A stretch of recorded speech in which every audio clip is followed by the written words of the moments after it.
شیر شاہ سوری نے گکھڑوں کی سرکوبی کے لیے ایک قلعہ بنایا۔ اسے گکھڑوں کی مغلوں سے وفاداری کھٹکتی تھی۔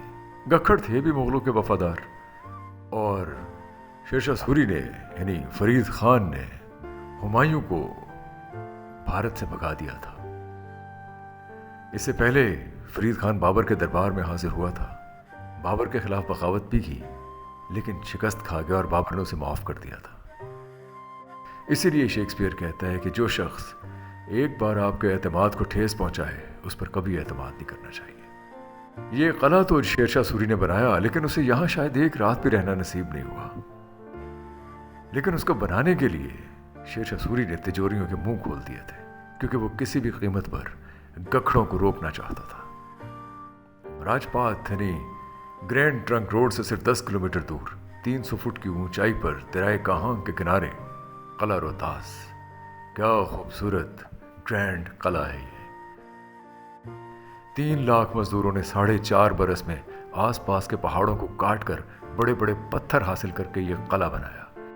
کئی نہ اتنے اتنے بندے لیبر کام کرتی سی کہ 1.5 من انگ وہ سالن میں جنوں اندر کے ہینگ لگے نا پھٹکڑی لگا ہے، انگ تھوڑی جی پیندی ہے سالن وچ، 1.5 من پڑتی ہے جی دے اتنا کھانا بنتا رہا ایتھے جی مزدوراں واسطے جی ظاہر ہے۔ ہاں جی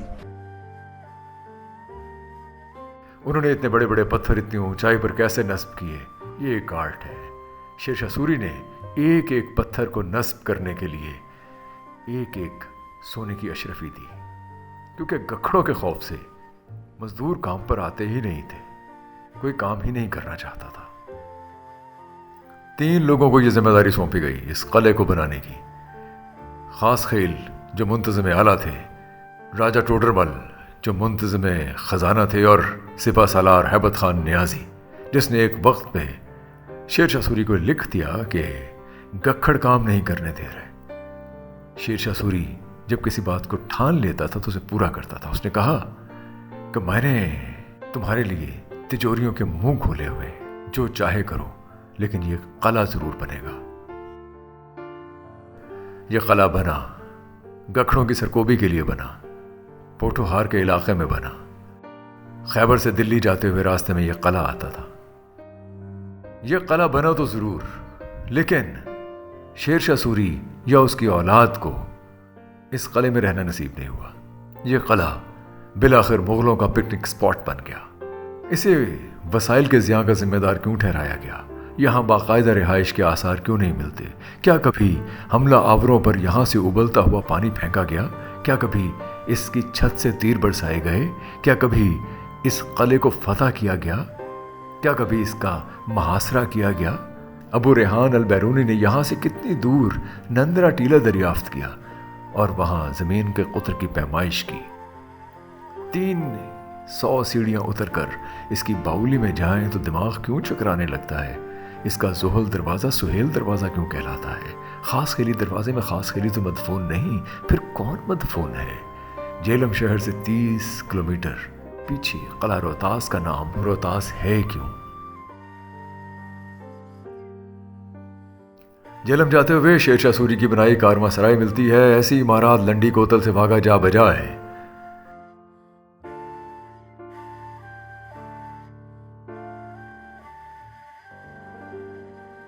بہرحال اس عمارت پر موسموں کے اثرات واضح ہیں، ایستادہ ہے، کھڑی ہے، لیکن مرور زمانہ سے شکست و ریخت کے آثار واضح ہیں۔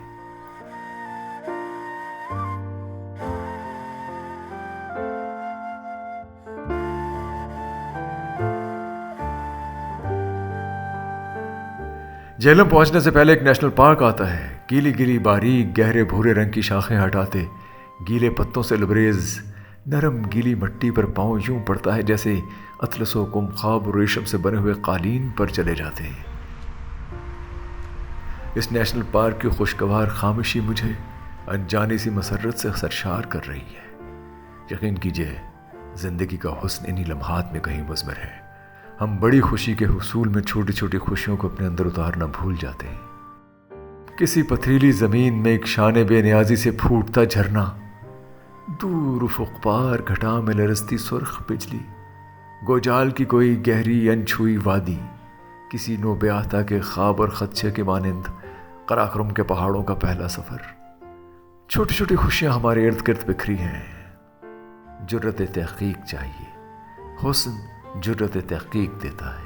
ایک منظر دل میں اتارنے کی خاطر کو پیما جان پر کھیل جاتے۔ حقیقی خوشی کا راز تجسس میں پنہا ہے، تحقیق میں پنہا ہے، تلاش میں مضمر ہے۔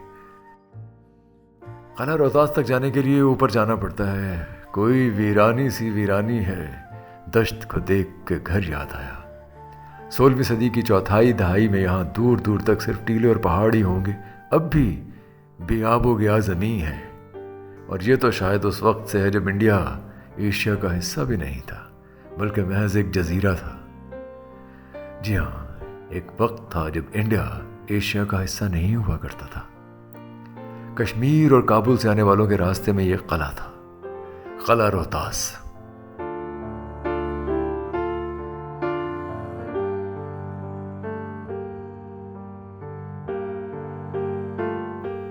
سب سے قابل دید، عالیشان، ناقابل شکست حصہ اس کی فصیل ہے۔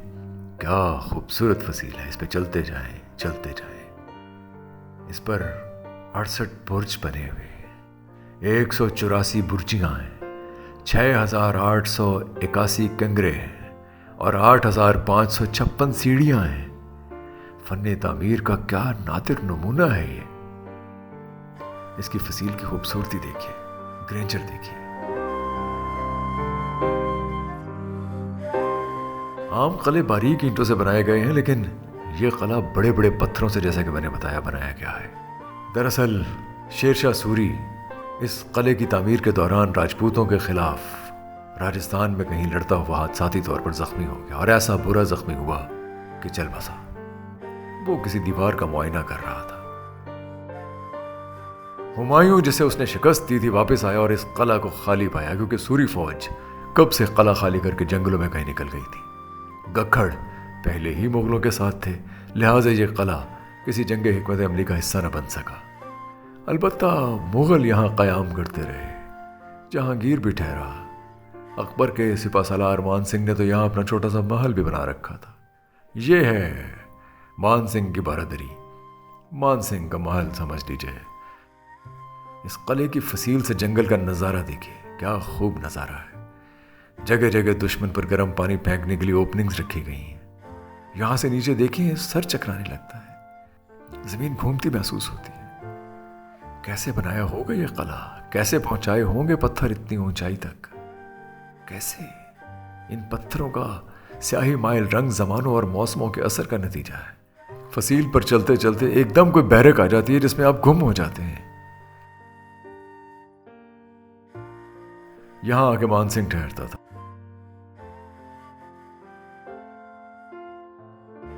ادھر سامنے رانی کا محل ہے، مان سنگھ کی رانی کا محل۔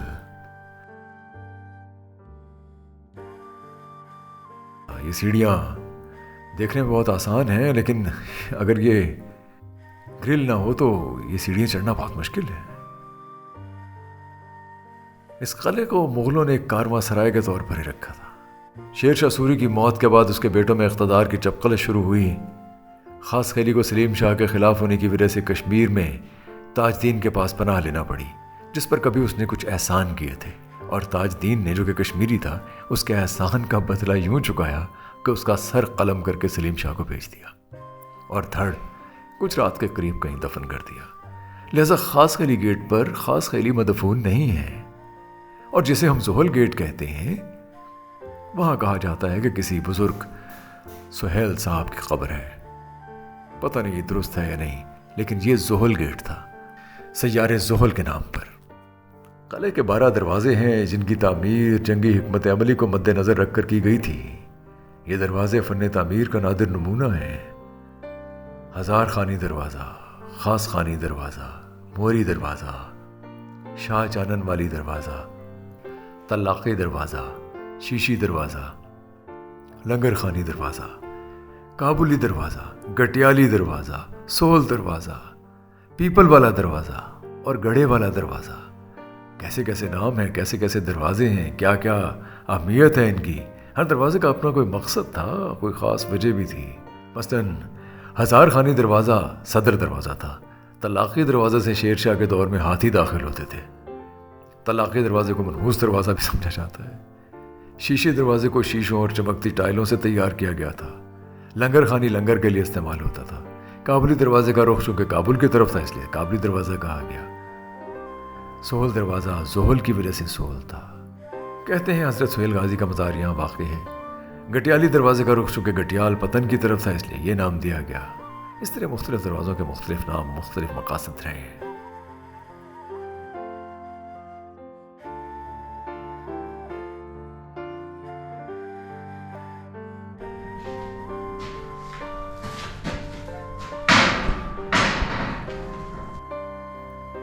یہ قلعے کا زندان خانہ ہے جہاں قیدیوں کو رکھا جاتا تھا۔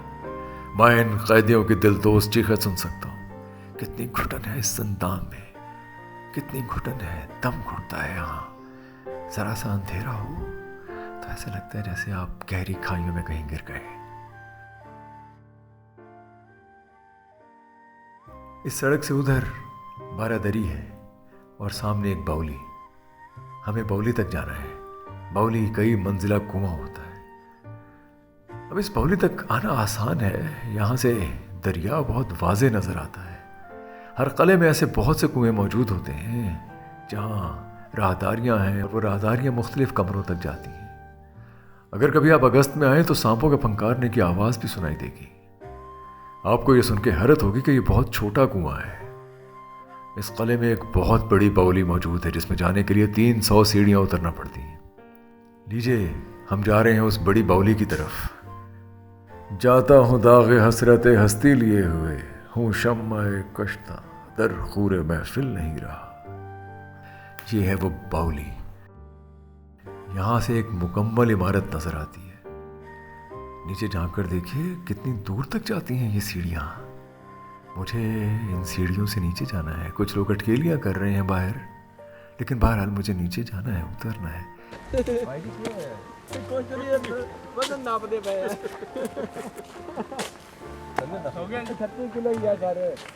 مجھے انہوں نے روکا بھی ہے کہ نیچے کچھ گڑبڑ ہے، آپ نیچے مت جائیں، لیکن مجھے بہرحال نیچے جانا ہے۔ میں آخر تک جاؤں گا، پانی تک جاؤں گا۔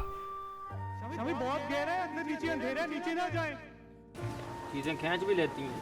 وہ کہہ رہے نیچے آصف بھی ہے۔ نیچے سیب ہے؟ آصف جن بھوت کا سایہ ہو سکتا ہے۔ ذیشان کی آواز مفلڈ سی آ رہی ہے، مفلڈ۔ نیچے سے آواز بھی گونج رہی ہے۔ یہ کس کی آواز آئی ہے؟ مجھے کچھ ملی جلی سی آوازیں سنائی دے رہی ہیں۔